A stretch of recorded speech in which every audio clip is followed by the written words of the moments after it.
He doesn't get it. It's like, no, I was in a gold versus Bitcoin debate in 2010 out in Devon, a little bit west of London. And when I'm in a debate, I like to know more about my opponent's subject than he does, because I don't want to get picked off. I want to win the debate. So I've been immersed in this. I read all the technical papers and white papers, and I look at crypto exchanges. I understand what DeFi is. I get all of it. I don't think it's going anywhere. That's the view. Could be right, could be wrong, but I do understand it. And the thing about central bank digital currencies is they're not cryptocurrencies. They're not blockchain. The ledger, because blockchain is just a ledger. It's just a bookkeeping way. It's digital, but the blockchain technology has been around since the 80s. There's nothing new about it, but it's your ledger, and it can be decentralized. Central bank digital currencies, there'll be a ledger, but it'll be maintained by the central bank. And a CBDC dollar is still a dollar. A central bank digital euro is still a euro. Central bank digital yen is still a yen. So it's not a new currency. It's a new payment channel, a new settlement and clearance channel. And it is better, faster, cheaper. I mean, if I buy something with a credit card, how does that work? Well, I'm at the point of purchase. They use a credit card. The merchant has a receivable, so they sell it to somebody called a merchant acquirer, who scoops up a whole bunch of credit card receivables. Then the merchant acquirer sells it to MasterCard or Visa, whoever the card sponsor was, and they get paid. And then MasterCard, Visa takes these small over the world, and then they send them to the banks that issue the credit cards. And then those credit card issuers send me a bill, and I pay it. Well, you got 5 parties in that transaction. You got the customer, the merchant acquirer, MasterCard, and the issuing bank, and like 2.5%, 3% fees end to end. Well, that's a really clunky, messy, expensive, slow system. You can eliminate all that. You can disintermediate the banking system and MasterCard and Visa. Interesting stock implications there. With a CBDC, I can have an account at the Fed on my iPhone, and I can send you money. You can have an account at the Fed or Bank of England, whatever you like. And so it is better, faster, cheaper. But it's also the ultimate surveillance tool. This will complete their surveillance state. They already know enough about us with GPS tracking. You got to turn your cell phone off and stick it in a Faraday sack. I have a few of those I carry with me if you want to avoid being tracked in real time. So they already know a lot about us and digital, facial recognition software, et cetera. But this will be the ultimate, because I go to a bookstore, I'm on Amazon using a central bank digital currency.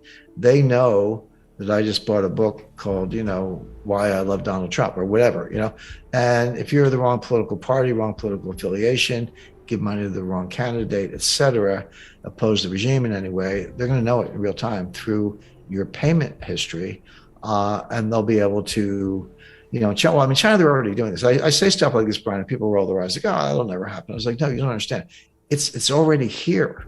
It's not universal. It's getting there. This is what they do in China. This is what the social credit score is all about.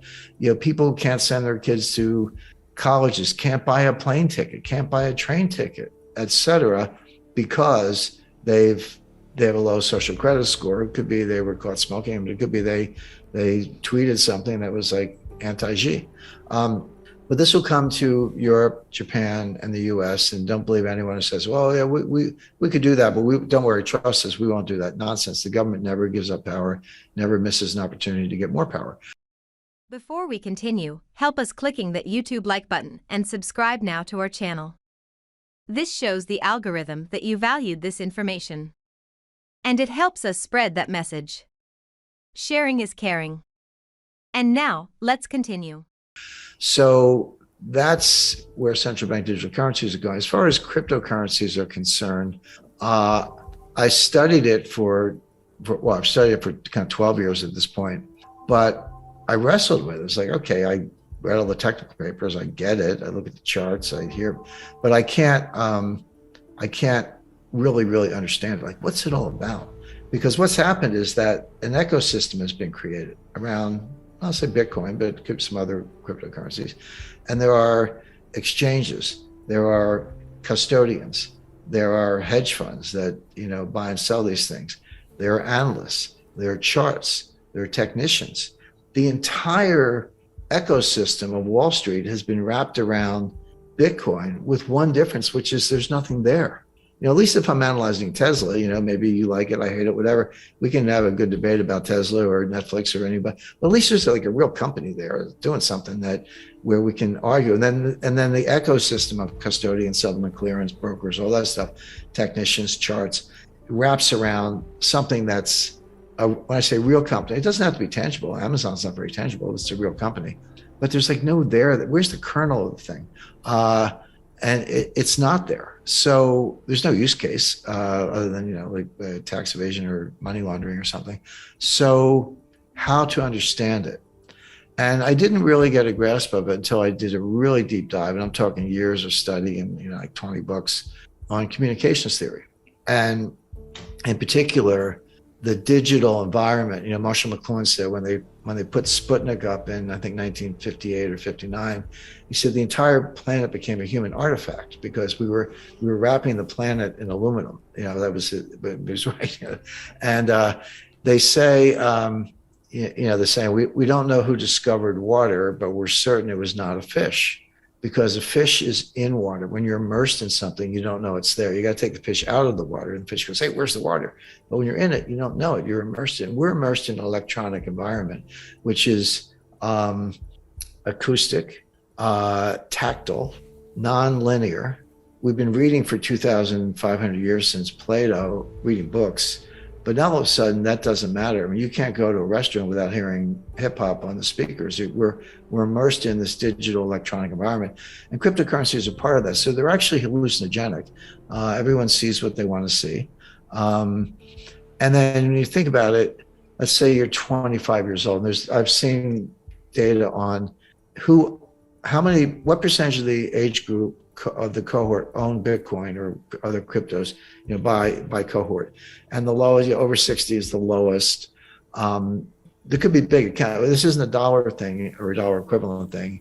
Essentially, you can't talk about Bitcoin without talking about dollars. That tells you something. But it's not the size of the account. It's the number of those in the cohort who owns anything. And the highest percentage, not surprisingly, are Generation X and millennials. But these are people who were playing video games from the age of 4. And going back to the 90s when they were growing up, video games had digital currencies. That's how the game sponsors made money. Like your army's losing, but you for $20 using your parents' credit card, you could buy more armies. So of course, when Bitcoin came along, they're like digital currencies seemed like the most natural thing in the world because they had been playing these video games for 10 years at that point. So they were adopters, but it was no more real than the video game, but it was part of this electronic environment that I'm describing. So we're in this electronic environment.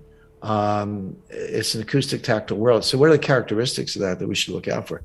One is tribalism, and McLuhan, and there are many other scholars, Eric Havelock and Walter Ong and others, but McLuhan's my favorite, great Canadian, by the way. But he said tribal. He was the one who coined the phrase global village. And everyone said, village, that sounds kind of cool. We all sit around a campfire and share. No, villagers kill each other. So, and when he said tribalism, he didn't mean it. He said, I didn't say it was good. I just said it's coming. And so it helps to explain, the dysfunction of society and the political polarization. When you put that in a communications theory context, you get tribalism, and that explains a lot of behavior. And so my take on Bitcoin, it won't replace the dollar, but it may destroy the dollar by destroying the concept of money. We're into moneyness. We've lost the thread. We don't know what money is anymore. We have moneyness, some characteristics, some not. That's what Bitcoin's really doing. It's turning money into moneyness with different so-called forms of money having different characteristics, but we've lost the thread. We don't know